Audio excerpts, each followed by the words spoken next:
This budget is a disaster.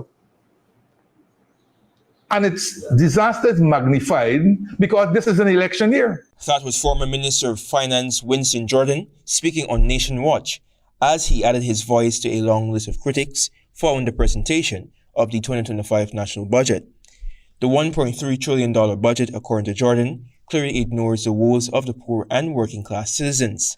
The long and short for the average person in the man in the street and so on, he don't want to hear all these fancy things about indices and prices and so on.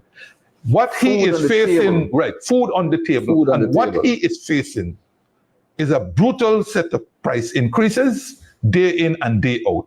Jordan, an economist and former budget director, noted that the government's $100,000 cash grant measure and an increase in the income tax threshold from $100,000 to $130,000 will fail to make a significant impact on the current level of poverty experienced by the ordinary Guyanese. 48% poverty cannot be solved by a one-off cash grant.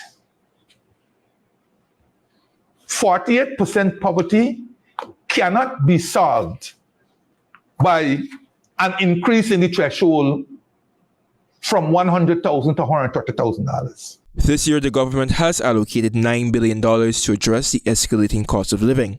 According to Jordan, the government has failed to provide a clear action plan to realistically address the continued high prices of goods and services faced by the Guyanese people on a daily basis.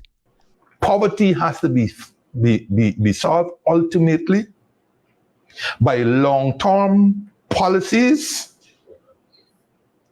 by structural reorientation of the economy, by the creation of permanent jobs. Jordan positive that Guyanese deserve better and the government is in a position to meet the needs of citizens, but is reluctant to do so.